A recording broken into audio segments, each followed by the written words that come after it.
thank you to the conference organizers for a really fabulous program that I was very jealous to not be able to attend. So I hope you've all had a really lovely and productive last couple of days. I am going to use my time here to talk about what I've come to think of as slow crises, and how I think this can apply both to things that happen in the past and also to the way we think about the past. And I'm going to read from my notes maybe a little bit more today than I would normally, because my youngest child decided to wake up at 3 in the morning last night. So please bear with me. So for a long time, the work that I've done has focused quite largely on situations that are catastrophic in different senses, and particularly disorderly in different senses, and particularly disorderly or catastrophic as compared with kind of an imagined baseline of normalcy or stability. So I spent a number of years doing archaeological and intangible heritage salvage ahead of a dam that was being built in Lesotho and was going to destroy a valley there.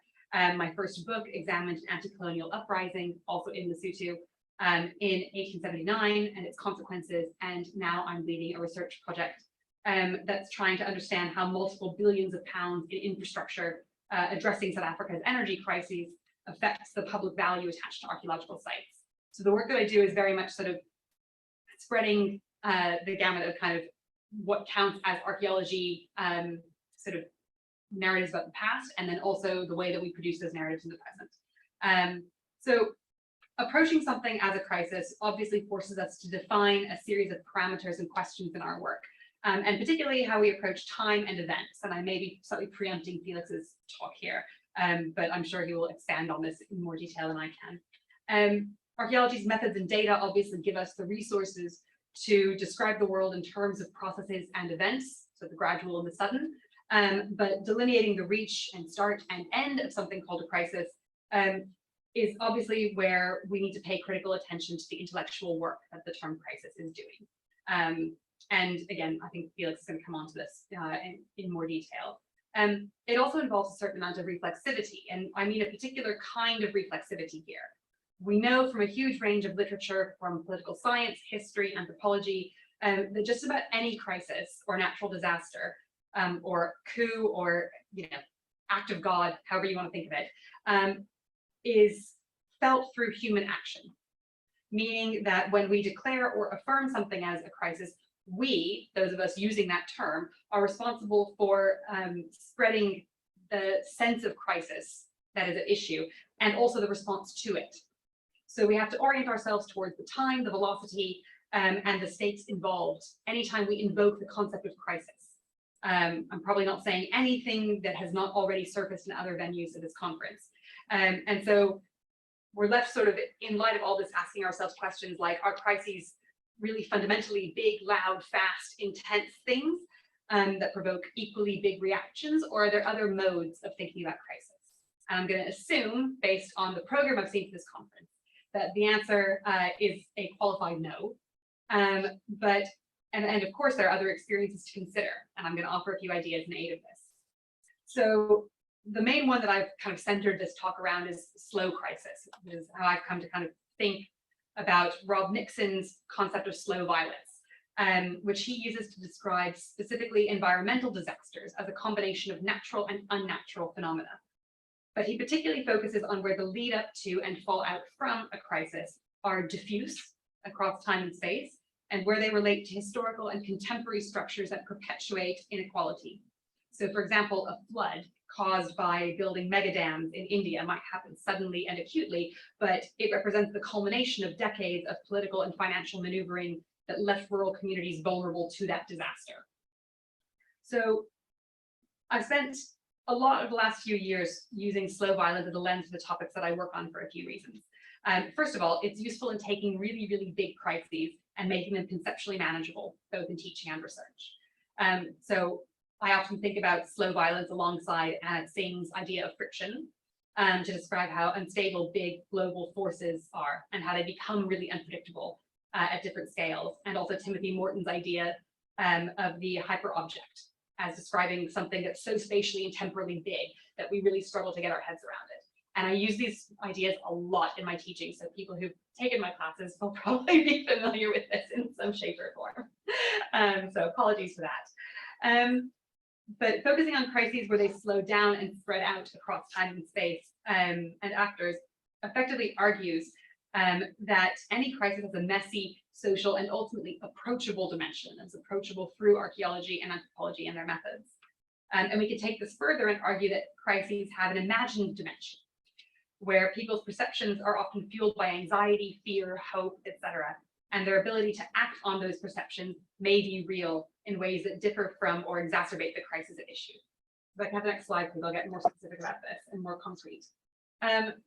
So my work on the 1879 uprising in Lesotho, often called Morosi's War after the African leader who was held responsible by the colonial government, focused on how archaeological remains, that is to say, stone-walled settlements and rock art, fueled colonial fears of African uprising and actions taken to quell this.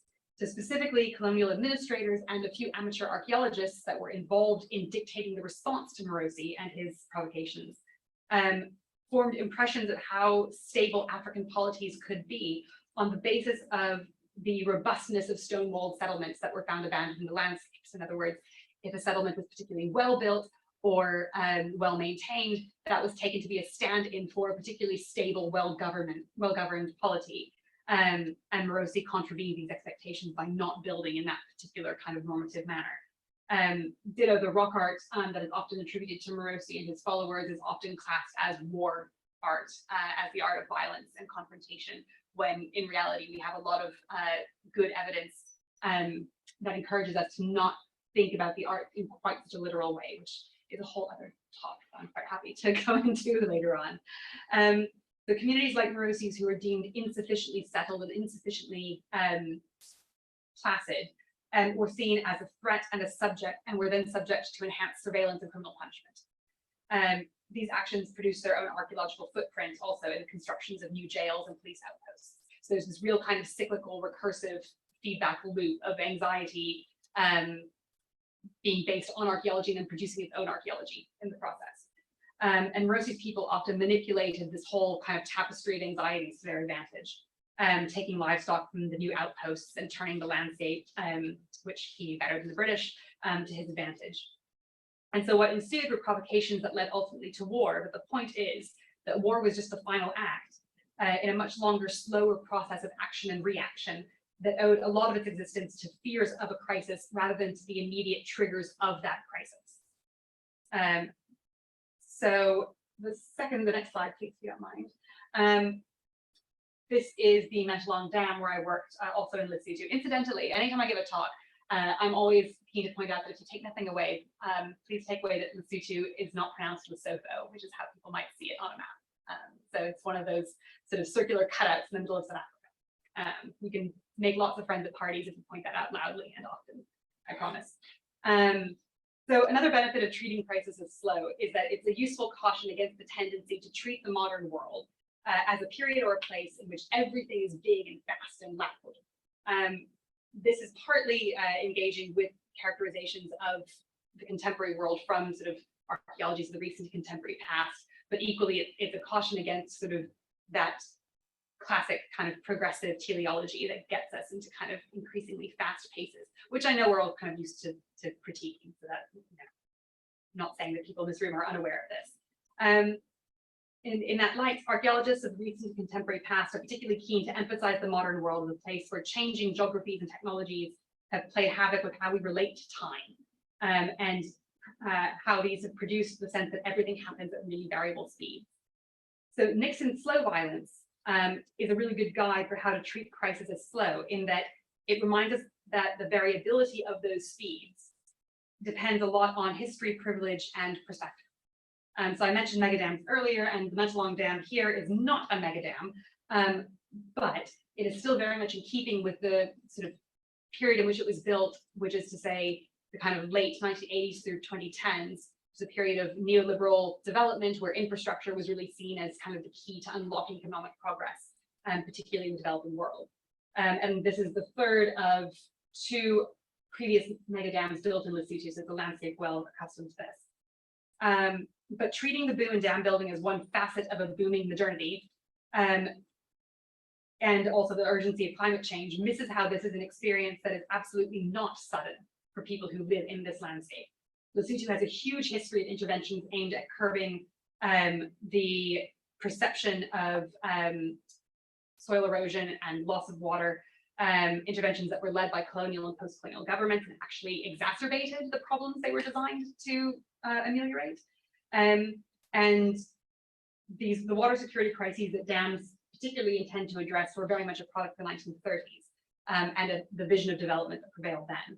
So the point that I'm trying to draw out here for archaeology is the need to reject or at least question the assumption that crisis is a shared experience, and consider where the differentiation of those experiences point us towards longstanding social and economic inequities.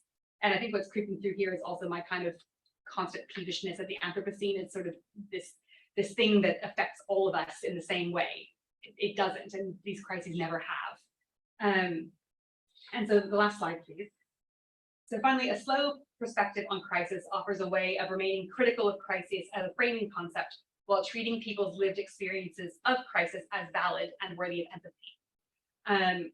And for instance, this is an issue that I see specifically happening in heritage studies at the moment, where you've got this tendency for a lot of heritage to be concerned that in sort of Anthropocene's crisis of loss, we should be really thinking hard about moving away from a paradigm that aims to preserve the past as our kind of first instinct and first point of call, and rather learn how to live with loss. And this is very much a sort of movement that is based in critiques of preservationism as a Western European mode of engaging with the past. And in that sense, this is an incredibly welcome intervention that is very gratefully received. But I'm always left wondering and feeling a bit uncomfortable about how that movement can exist alongside a genuinely empathetic acknowledgement of the fact that people do perceive loss of the past as a crisis. So no matter how much we intellectualize this, it feels like a crisis to a lot of people who are going through this. And the intervention of, learn to live with loss might not be the most welcome intervention in these kinds of situations. And I think about this a lot in my current project, which looks at inventories of archaeological sites affected by public infrastructure building in South Africa. This is more Lesotho, so I didn't have a good picture of a site in South Africa, but it makes the point of a road barreling into an archaeological site.